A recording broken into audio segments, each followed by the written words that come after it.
Good morning student. आपला electrostatic topic संपलाय. आता आपण आपला पुढचा टॉपिक चालू करतोय, तो म्हणजे करंट इलेक्ट्रिसिटी. आता 11thला यातलं थोडंसं करंट इलेक्ट्रिसिटीचा पार्ट आपण स्टडी केला आहे. आता उरलेला जो पार्ट आहे तो यावरची स्टडी करायचा आहे. यावरची आपल्याला mainly Kirchhoff's law, bridge network, meter bridge आणि पोटॅन्शिओमीटर एवढे पॉईंट स्टडी करायचे आहेत. मग हा टॉपिक स्टार्ट करायच्या अगोदर पहिल्यांदा 11चा ईच अँड एव्हरी पॉईंट आपण रिवाईज करूयात आणि मग 12चं टॉपिक स्टार्ट करूयात. आता बघा, कुठलंही मटेरियल असेल, any material is made from atom and molecule. Inside atom there are positively charge proton and neutron. Neutron has no charge. बरोबर आहे. न्यूक्लियसच्या आतमध्ये काय असतो? प्रोटॉन असतो आणि न्यूट्रॉन असतात. प्रोटॉनवर पॉझिटिव्ह चार्ज असतो, न्यूट्रॉनला चार्ज नसतो. And electrons are revolving around nucleus in a circular orbit. Electrons are revolving in a different orbit. आता the electron which are present in innermost orbit, their distance from center of nucleus is small, therefore they are strongly bound with nucleus. So these electrons are called as bound electrons.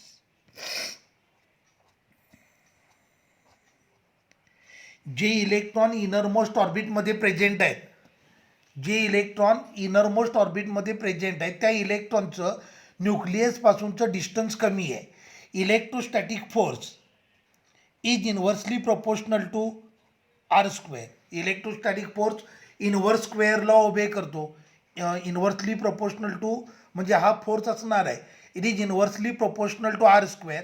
So जे electron innermost ऑर्बिटमध्ये present आहेत त्यांच्यावरचा electrostatic force of attraction comparatively large असणार आहे.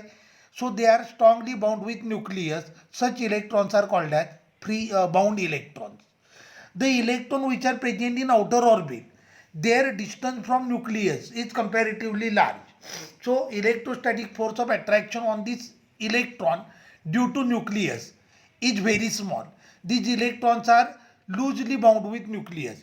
When you are going to supply small amount of energy, these electron will set free, knock out from their orbit. Such electrons are called as free electrons. So दोन टाईपचे electron कोणते लक्षात आलं? Bound electron आणि free electron. Innermost ऑर्बिटमधले electron आहेत त्यांच्यावरचा electrostatic force of attraction जास्त आहे, त्यामुळं ते न्यूक्लियसला स्ट्रॉंगली बाउंड आहेत. Such electrons are called as bound electron. जे इलेक्ट्रॉन आउटर ऑर्बिटमध्ये आहेत त्यांच्यावरचा न्यूक्लियसचा फोर्स कंपॅरेटिव्हली स्मॉल आहे, कारण त्यांचं distance from nucleus comparatively large होतं आहे. सो असे इलेक्ट्रॉन असतात जे लूजली बाउंड आहेत, त्यांना small amount of energy supply केली की ती ऑर्बिटमधून नॉकआउट होतात. Such electrons are called as bound electron. Now free electrons. these free electrons after knockout from their orbit, they start revolving randomly inside metal lattice. हे electron असतात जे न्यूक्लियसला loosely bound आहेत. हे electron small amount of energy supply केली की ऑर्बिटमधून knockout होतात आणि metal लॅटिसमध्ये ते रँडमली मूव्ह होतात. ओके. आता जर तुम्ही त्या मटेरियलचा क्रॉस सेक्शन कन्सिडर केला, number of electron entering in cross section is equal to number of electron leaving that cross section.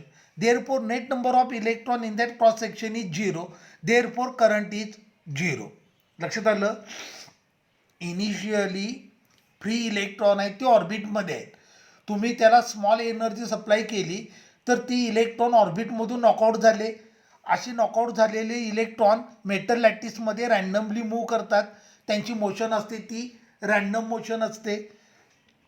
जर तुम्ही एखादा मटेरियलचा क्रॉस सेक्शन कन्सिडर केला, जेवढे इलेक्ट्रॉन त्या क्रॉस सेक्शनमध्ये एंट्री करत आहेत तेवढेच इलेक्ट्रॉन तो क्रॉस सेक्शन सोडून बाहेर चाललेत. So net number of electron present in the cross section is 0. As a result of this there is no current. Suppose करा एक रूम आहे, त्या रूमला 2 दरवाजे आहेत. एका दरवाज्यातून 10 मुलं आत आली आणि दुसऱ्या दरवाज्यातून 10 मुलं बाहेर गेली. म्हणजे जेवढ्या मुलांनी त्या रूममध्ये एंट्री केली होती तेवढीच मुलं त्या रूममधून बाहेर पण पडलेत. मग त्या रूममध्ये मुलं किती असतील? 0. हे तसंच आहे. जर क्रॉस सेक्शन कन्सिडर केला तर जेवढे इलेक्ट्रॉन त्या क्रॉस सेक्शनमध्ये एंट्री करत आहेत तेवढेच इलेक्ट्रॉन तो क्रॉस सेक्शन सोडून बाहेर पडत आहेत. Therefore net number of electron present in the cross section is 0. Therefore there is no current. बरोबर आहे. मग जर आपल्याला करंट प्रोड्यूस करायचा असेल तर हे सगळे इलेक्ट्रॉन एकाच डिरेक्शनला ट्रॅव्हल करायला पाहिजेत. They must move in a same direction. It can be achieved by applying potential difference. मग हा मेटल पीस आहे. ह्या मेटल पीसच्या अक्रॉस बॅटरी कनेक्ट केली तर ही बॅटरी त्या मेटल पीसच्या अक्रॉस पोटेन्शियल डिफरन्स क्रिएट करेल. As a result of this all electron start moving towards positive terminal of battery. All electrons get drifted towards positive terminal of battery and the motion of electron is nothing but current. लक्षात आलं. सर्किटमध्ये current कसा produce होतो कळलं. तर potential difference apply केलं. On application of potential difference all electron start moving in a specific direction. All electron get drifted towards positive terminal of battery and this motion of electron unidirection वाली motion, एका specific direction वाली motion, that is nothing but current. लक्षात आलं. सो करंटला आपण define करतो. Current is nothing but rate of flow of charge. So I is equal to dq by dt. Current is nothing but rate of flow of charge. आता इथे rate of flow of electron म्हणायचं नाही. कोणताही charge particle move झाला त्याच्यानं जो current produce होतो, त्या कोणताही चार्ज पार्टिकल एका स्पेसिफिक डिरेक्शनला ट्रॅव्हल करत असेल तर करंट प्रोड्यूस करतो. जर इलेक्ट्रॉन फ्री इलेक्ट्रॉन आहेत ते मूव्ह झाले तर त्यांच्या मोशनमुळे जो करंट प्रोड्यूस होतो त्याला इलेक्ट्रॉनिक करंट म्हणतात. इलेक्ट्रोलाइट असेल त्याच्यामध्ये पॉझिटिव्ह आणि निगेटिव्ह आयनची मोशन झाल्यामुळं करंट प्रोड्यूस होतो, त्या करंटला आयोनिक करंट म्हणतात. म्हणजे मला सांगायचं हे आहे की इलेक्ट्रॉनची मोशन असेल तरच करंट मिळतो असं काही नाही आहे. दुसरा कोणताही चार्ज पार्टिकल ज्या वेळेला मूव्ह करेल त्याच्या मोशनमुळं त्याच्या मोशनमुळं देखील काय होईल, करंट डेव्हलप होईल. सो करंटला डिफाईन करतात rate of flow of charge. Okay. Current ही फंडामेंटल क्वांटिटी आहे whose unit is ampere and ampere is equivalent to coulomb per second. Okay.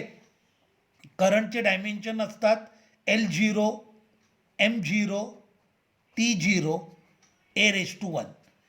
आता according to quantization principle charge is nothing but N into e. बरोबर आहे. N म्हणजे whole number multiple आणि e म्हणजे elementary charge. मग करंटला असं लिहिलं तरी चालेल. Current is equal to NE upon T. NE upon T. Clear झालं. करंटचे दोन फॉर्म्युले आले. करंटचा बेसिक फॉर्म्युला आला rate of flow of charge, ही त्याची बेसिक डेफिनेशन झाली. सो त्या डेफिनेशनवरनं त्याचा फॉर्म्युला आला I is equal to DQ by DT. आता Q म्हणजे N इंटू ई. तेरपोर मग क्यूला मी N इंटू ई पुट केलं तर मला करंट मिळाला I is equal to NE upon T. लक्षात आलं. मग करंट ही क्वांटिटी स्केलर आहे. लक्षात आलं. ॲक्च्युली आपण न्यूमरिकल सॉल्व करताना किंवा थेरी स्टडी करताना तुम्ही ज्या वेळेला रे डायग्राम ड्रॉ करता त्यावेळेला तुम्ही करंटच्या डिरेक्शन दाखवता. करंटच्या डिरेक्शन दाखवतो आपण. ही करंटची डिरेक्शन असते from positive terminal of battery to its negative terminal. तर करंटला ॲक्च्युली दोन डिरेक्शन असतात. Conventional direction of current is from positive terminal to negative terminal and actual direction of current is negative to positive. आता बघा electron आहेत ते negatively charge particle आहेत, ते बॅटरीच्या पॉझिटिव्ह टर्मिनलकडे अट्रॅक्ट होणार. इलेक्ट्रॉन हे निगेटिव्हली चार्ज पार्टिकल आहेत ते बॅटरीच्या पॉझिटिव्ह टर्मिनलकडे ड्रिफ्ट करणार. सो करंटची ॲक्च्युअल डिरेक्शन असते ती असते निगेटिव्ह टू पॉझिटिव्ह आणि कन्व्हेन्शनल डिरेक्शन असते पॉझिटिव्ह टू निगेटिव्ह. हे जरी असलं तरी करंट मात्र क्वांटिटी कोणती आहे, स्केलर क्वांटिटी आहे. लक्षात आलं. हे बऱ्याच जणांना माहीत नसेल म्हणून मी मुद्दाम रिपीट केलं. Current is scalar quantity. आता सर्किट डायग्रॅममध्ये आपण करंटची जी डिरेक्शन दाखवतो ती म्हणजे ॲक्च्युली वायरमधून जे इलेक्ट्रॉन फ्लो झालेले असतात त्या इलेक्ट्रॉनच्या व्हेलॉसिटी व्हेक्टरची डिरेक्शन असते. लक्षात आलं. So direction current is scalar quantity. Direction of current is nothing but direction of electron, direction of velocity vector of electron flowing through that wire. Clear झालं. आता करंटच्या टाईप बघा. करंटच्या दोन टाईप असतात. एक म्हणजे एसी करंट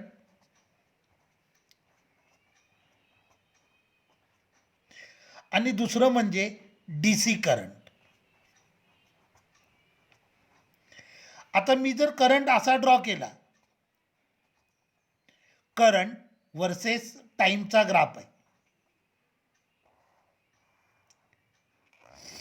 आता हा ग्राफ बघा. करंटची मॅग्निट्यूड पहिल्यांदा 0 आहे. ती ग्रॅज्युअली इन्क्रीज झाली. At time interval T/4 current maximum झाला. Again magnitude of current going on decreasing. At time interval T/2 current 0 झाला. अगेन मॅग्निट्यूड इन्क्रीज झाली in opposite direction. At time interval 3T/4 current पुन्हा maximum झाला. बरोबर आहे. Again magnitude of current going on decreasing and at time interval T पुन्हा current 0 झाला. असा current जो मॅग्निट्यूड आणि डिरेक्शन दोघांमध्ये देखील चेंज होतोय याला म्हणतात अल्टरनेटिंग करंट.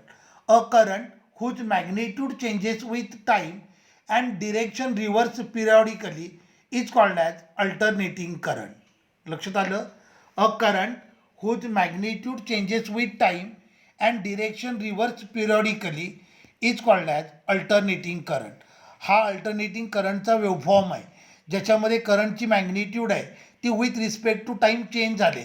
पहिल्यांदा इन्क्रीज झाली, नंतर डिक्रीज झाली, पुन्हा अपोजिट साईडला इन्क्रीज झाली, पुन्हा डिक्रीज झाली. सो ज्या करंटची मॅग्निट्यूड टाईमसोबत चेंज होते with respect to time, magnitude will going on changing and after regular interval of time direction reverse periodically, such currents are called as alternating current. Okay. आता D C current म्हणजे काय बघा.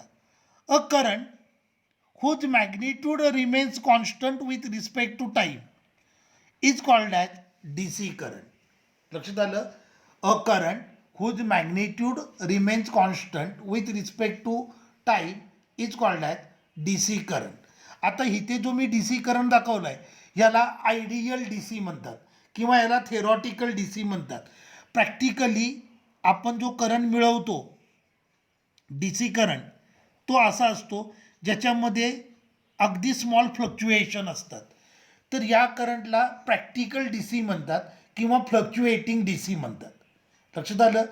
आपल्या घरामध्ये power supply असतो बघा ज्याच्यामध्ये तुम्ही मोबाईल चार्जिंगला लावता. ते सॉकेट असतं ज्याच्यात 3 होल असतात ज्याच्यामध्ये मोबाईलचं चार्जर आपण इन्सर्ट करतो. त्याला ए सी अल्टरनेटर म्हणतात. कळलं मी काय म्हणतोय. घरामध्ये जो इलेक्ट्रिकचा बोर्ड असतो त्या बोर्डवर एक सॉकेट असतं पिन इन्सर्ट करायला, मोबाईल चार्जर इन्सर्ट करायला. तर ते 3 होल असणारं जी सॉकेट असतं त्याला ए सी अल्टरनेटर म्हणतात. ए सी अल्टरनेटर हा ए सी करंट प्रोव्हाइड करतो. तर बॅटरी असते, गाडीची बॅटरी, गाडीमध्ये हॉर्न किंवा लाईटसाठी छोटीशी बॅटरी बसवलेली असते किंवा टॉर्चमध्ये आपण बॅटरी यूज करतो. बॅटरी असते ती डी सी करंट प्रोव्हाइड करते. लक्षात आलं. So it is about current. आता सगळ्यांना क्लिअर झालं करंट म्हणजे काय ते लक्षात आलं. करंट ही क्वांटिटी स्केलर आहे. करंटला एक नाही 2 डिरेक्शन आहेत. Conventional direction positive to negative, actual direction is negative to positive. असं जरी असलं तरी करंट मात्र क्वांटिटी कोणती आहे, स्केलर क्वांटिटी आहे. लक्षात आलं. Current is scalar quantity. आपण सर्किट डायग्रॅममध्ये ज्या करंटच्या डिरेक्शन सांगतो ते ॲक्च्युली इलेक्ट्रॉनच्या व्हेलॉसिटी व्हेक्टरच्या डिरेक्शन आहेत. करंटच्या 2 टाईप ए सी करंट आणि डी सी करंट. ए सी करंट असतो तो कंटिन्युअसली चेंज होतो in magnitude as well as in direction. तर डी सी करंट असतो हा स्टेडी करंट असतो, त्याची मॅग्निट्यूड कॉन्स्टंट राहते विथ रिस्पेक्ट टू टाईम. तर हा याला म्हणायचं थेरॉटिकल डी सी किंवा याला म्हणायचं रिअल डी सी. तर याला किंवा याला आयडियल डी सी म्हटलं तरी चालेल. याला म्हणतात प्रॅक्टिकल डी सी किंवा फ्लक्च्युएटिंग डी सी. आता इथे जे स्मॉल फ्लक्च्युएशन आलेत हे AC कंपोनंट आहेत which present in DC power supply. लक्षात आलं? हे ACचे कंपोनंट आहेत जे DC पॉवर सप्लायमध्ये प्रेझेंट आहेत. याला म्हणतात AC रिपल्स.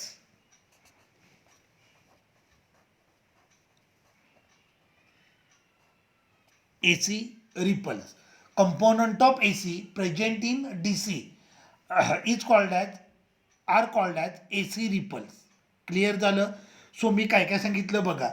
मी पहिल्यांदा सांगितलं bound electron, free electron, how current produce in conductor. त्यानंतर मी तुम्हाला सांगितलं करंटची डेफिनेशन आणि टाइप्स ऑफ करंट. ओके. आता resistance. Opposition offered to the flow of electric current is called as resistance. की ज्या वेळेला करंट फ्लो होतोय, सर्किटमधून करंट फ्लो होतोय, त्यावेळेला फ्री इलेक्ट्रॉनची मोशन होते. बरोबर आहे? हे फ्री इलेक्ट्रॉन एकमेकाशी कोलाइड होत आहेत. Also they collide with wall of conductor. बरोबर आहे? Due to that collision opposition will create to the motion of free electron and that is nothing but resistance. So रेजिस्टन्सला डिफाईन करतात opposition offered to the flow of electric current is called as resistance. मी काय म्हटलं लक्षात आलं का? Current म्हणजे free इलेक्ट्रॉनची motion in a specific direction. आता फ्री इलेक्ट्रॉन कंडक्टरमधून फ्लो होत आहेत. फ्री इलेक्ट्रॉन ज्या वेळेला कंडक्टरमधून फ्लो होत आहेत ही इलेक्ट्रॉन एकमेकाशी कोलाइड होतात. Also they collide with wall of container. Due to their collision opposition will create to the motion of free electron. So that is nothing but resistance. So रेजिस्टन्सचा formula असतो R is equal to V upon I. Okay. Resistance is equal to voltage upon current. Clear झालं? रेजिस्टन्सचा formula R is equal to V upon I. मग आता एक important point तो म्हणजे resistance by colour code. तुम्हाला colour code आपण 11th ते स्टडी केलं आहे. B Roy got blue van wearing and good wife wearing gold silver necklace. बरोबर आहे? मग मी तुम्हाला तो चार्ट दाखवतो.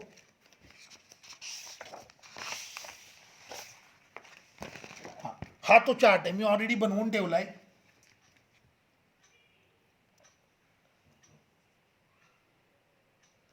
आता याच्यामध्ये पहिला कॉलम आहे तो कलर आहे. बरोबर आहे? सेकंड कॉलम आहे, आता कुठलाही रजिस्टर असेल त्या रजिस्टरवर असे कलर्स असणार आहेत.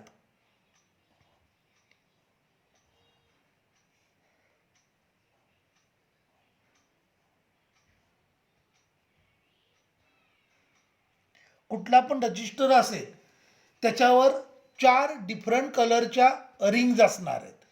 त्यातली सिल्वर किंवा गोल्ड कलरची रिंग असणार ती कायम लास्ट रिंग घ्यायची असते आणि त्याच्या अपोजिट नंबरिंग करायचं. सो कुठलाही रजिस्टर असेल तर त्या रजिस्टरवर 4 रिंग असणार. त्यातली गोल्ड किंवा सिल्वर कलर ही रिंग झाली लास्ट रिंग. बरोबर आहे? मग त्याच्या अपोजिट 1 2 3 4. आता पहिली रिंग म्हणजे फर्स्ट कलरची रिंग असेल तो म्हणजे रजिस्टन्सच्या मॅग्निट्यूडमधला first digit. Second colour ring म्हणजे रजिस्टन्सच्या मॅग्निट्यूडमधला सेकंड डिजिट. थर्ड रिंग म्हणजे मल्टिपल. फोर्थ रिंग म्हणजे टॉलरन्स. टॉलरन्स याचा अर्थ error in measurement of current. मग आपण एखादं एक्झाम्पल घेऊयात म्हणजे तुम्हाला लगेच क्लिअर होईल. फॉर एक्झाम्पल सपोज करा कलर दिलेत रेड, ग्रीन, ऑरेंज आणि गोल्ड. कलर कोणते दिलेत?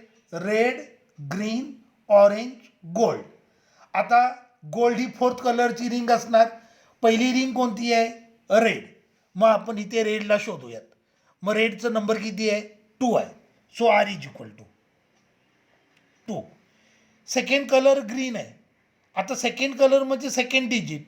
मग ग्रीनसाठी 5 नंबर येतोय म्हणजे हा रजिस्टन्स किती आहे? 25 आहे. थर्ड रिंग ऑरेंज आहे. ऑरेंज थर्ड रिंग म्हणजे मल्टिपल. मग मल्टिपलला 10⁻³ so 10⁻³ ohm plus minus gold म्हणजे 5%. गोल्ड किंवा silver this is error in measurement of resistance. तर आपला रजिस्टन्स होता आर इज इक्वल टू हा होता 25 kilo ohm plus minus 5%. Okay. अजून एक एक्झाम्पल बघूयात. सपोज करा कलरच्या रिंग्स आहेत ते blue, red, grey and silver. Okay. Ring कोणते आहेत? Blue, red, grey, silver. आता सिल्वर फोर्थ कलरची रिंग असणार, त्याच्या अपोजिटनं नंबरिंग करणार आपण. तर पहिलं ब्ल्यू आहे, ब्ल्यूचा नंबर 6 आहे. सेकंड आर रेड, रेडचा नंबर 2 आहे. म्हणजे हा रेजिस्टन्स किती आला? 62 आला. बरोबर आहे. ग्रे म्हणजे मल्टिपल, ग्रेसाठी 10⁸ येत आहे. हे आलं 10⁸ ओहम प्लस मायनस 10%. हे फोर्थ कलरची रिंग असणार आहे, तो म्हणजे टॉलरन्स. टॉलरन्स याचा अर्थ error in measurement of resistance. कळलं? मग सपोज करा तुम्हाला एखादी रजिस्टन्स दिला असेल तर तुम्हाला त्याच्यावरनं कलर पण ओळखता यायला पाहिजे. मग सपोज करा आपल्याला रजिस्टन्स दिला आहे 61 इंटू 10⁴ प्लस मायनस 5%. आपल्याला रजिस्टन्स किती दिला आहे? 61 इंटू 10⁴ प्लस मायनस 5%. आता रजिस्टन्सच्या मॅग्निट्यूडमधला पहिला डिजिट म्हणजे पहिली रिंग असणार आहे. मग 6 नंबरसाठी कलर कोणता आला? ब्ल्यू आला. 1 म्हणजे ब्राऊन आला. 10⁴ हा मल्टिपल झाला, मल्टिपल येलो. आणि 5% म्हणजे गोल्ड. म्हणजे जर तुम्हाला 64 इंटू 10⁴ प्लस मायनस 5% दिला असेल तर तो रजिस्टर असेल. त्याच्यावर कलर कोणते असतील? पहिली रिंग असेल ती ब्ल्यू कलरची असेल, सेकंड रिंग असेल ती ब्राऊन कलरची असेल, थर्ड असेल ती येलो असेल आणि फोर्थ असेल ती गोल्ड असेल. क्लिअर झालं? लक्षात आलं? रजिस्टन्स दिला असेल तर कसं आयडेंटिफाय करायचं कळलं. तर कलर कोड याच्यावर एकदा नीटला ऑलरेडी क्वेश्चन विचारलेला आहे, तर हा पार्ट खूप इम्पॉर्टंट आहे. मग आता इलेक्ट्रोस्टॅटिकमधला बेसिक लॉ आपण सुरुवात करूयात, तो म्हणजे ओहम्स लॉ. ओके. आता बघा, हा कंडक्टर,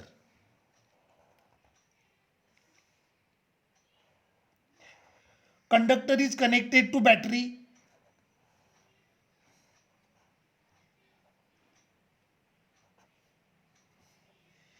बॅटरीला कंडक्टर कनेक्ट केलाय. As a result of this all electrons are drifted towards positive terminal of battery. बॅटरीनं कंडक्टरच्या अक्रॉस क्रिएट केलेलं पोटेन्शियल आहे व्ही. आय हा सर्किटमधला प्रोड्यूस झालेला current. So according to Ohm's law, physical state of conductor will remains constant, then current flowing through conductor is directly proportional to potential difference across ends of conductor. Okay, according to Ohm's law, physical state of conductor is remains constant, current flowing through conductor is directly proportional to potential difference across ends of conductor. आता physical state याचा अर्थ तो conductor असेल, त्याचे dimensions म्हणजे त्याची length, त्याचा cross sectional area हे कॉन्स्टंट आहे, त्याचं टेम्परेचर कॉन्स्टंट आहे. ह्या कंडिशन जर कॉन्स्टंट असतील then voltage drop across conductor is directly proportional to current flowing. So V is equal to constant into I, therefore V is equal to R into I. So famous form V is equal to IR. R is constant of proportionality and it is called as resistance of conductor. लक्षात आलं?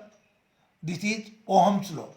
On the basis of Ohm's law, material are classified into 3 groups. आता कंडक्टरसाठी जर ohms लॉचा graph draw केला,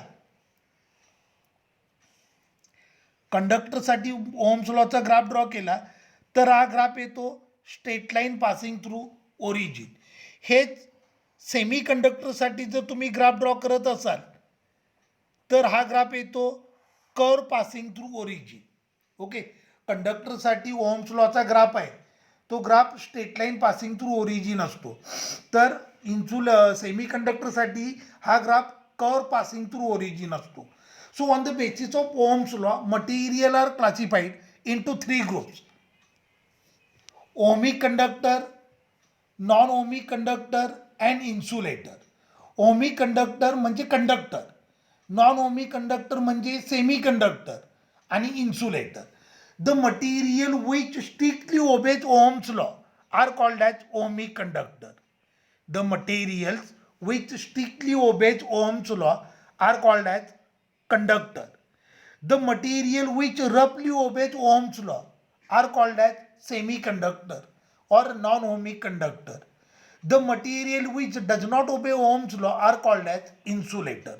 So on the basis of Ohm's law, materials are classified into 3 groups: conductor किंवा ohmic conductor, non-ohmic conductor or semiconductor and insulator. The material which strictly obeys Ohm's law are called as ohmic conductor. याचं example म्हणजे all metals. बरोबर आहे, मेटलसाठी Ohm's लॉचा graph draw केला, I V characteristics draw केल्या, तर त्या आय व्ही कॅरेक्टरिस्टिक कशा येतात? Straight line passing through origin. Semi कंडक्टरसाठी तुम्ही जर ओहम्स लॉचा ग्राफ ड्रॉ केला तर तो ग्राफ येतो कर्व पासिंग थ्रू ओरिजिन. आता सेमी कंडक्टरचे एक्झाम्पल कोणते किंवा नॉन ओमिक कंडक्टरचे एक्झाम्पल कोणते? तर rectifier, transistor, lithium, silicon, germanium हे सगळे नॉन ओमिक कंडक्टर आहेत. आणि जे मटेरियल म्हणजे glass, wood, rubber, plastic Ohm's law obey करत नाही तर त्यांना आपण काय म्हणतो? इन्सुलेटर. क्लिअर झालं? आता एक important point, Ohm's law graph असेल, ओहम्स लॉ ग्राफचा स्लोप आय व्ही कॅरेक्टरिस्टिक्स आपण कंडक्टरसाठी ड्रॉ केल्या, त्याचा स्लोप म्हणजे रजिस्टन्स असणार आहे. लक्षात आलं? मग आता पुढचं specific resistance or resistivity. Specific resistance or resistivity. Resistance of conductor is directly proportional to its length and inversely proportional to its cross-sectional area. Resistance of conductor is directly proportional to its length and inversely proportional to cross-sectional area.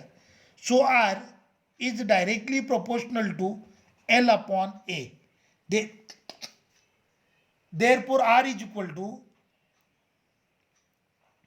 rho L upon A. Rho is constant of proportionality आणि त्याचा formula येईल rho is equal to R A upon L. Rho is constant of proportionality. It is called as resistivity of conductor or resistance of conductor. लक्षात आलं? Resistivity is property of conductor.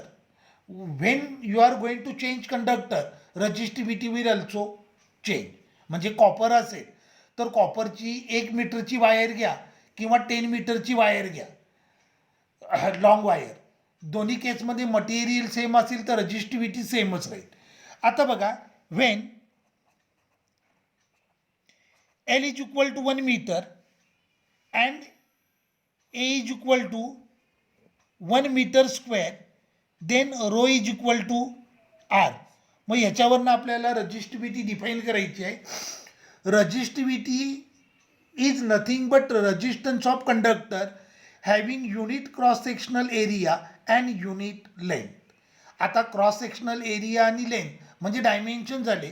So resistivity of conductor is defined as it is resistance of conductor having unit dimensions. Clear झालं? Resistivity of conductor is resistance of conductor having unit dimensions. Okay, resistivity is property of material. So इथे हा जो formula लिहिला आहे हा mathematical formula आहे. Resistivity is independent of area of cross section. Resistivity is independent of length. Resistivity is property of material. So when you are going to change material, resistivity will also change. माझ्याकडे copper wire आहे. Copper वायरला मी 3 times elongate केलं, असं केल्यामुळं resistance change होणार, because resistance will depend upon length.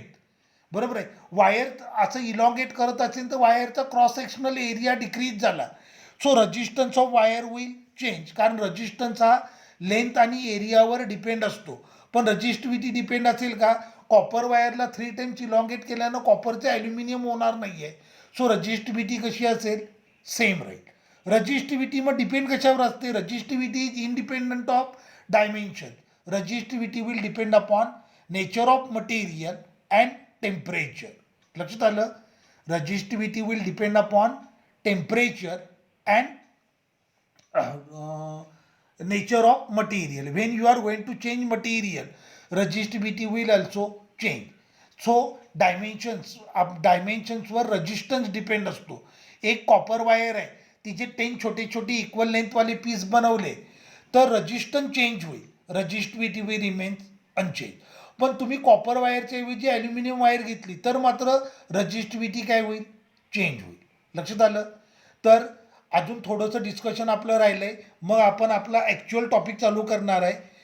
हे 11th झालं आहे. 11च्या नोट्स ऑलरेडी तुमच्याकडे आहेत, तुम्ही ते व्यवस्थित रिव्हिजन करून घ्या. ठीक आहे, थांबूया.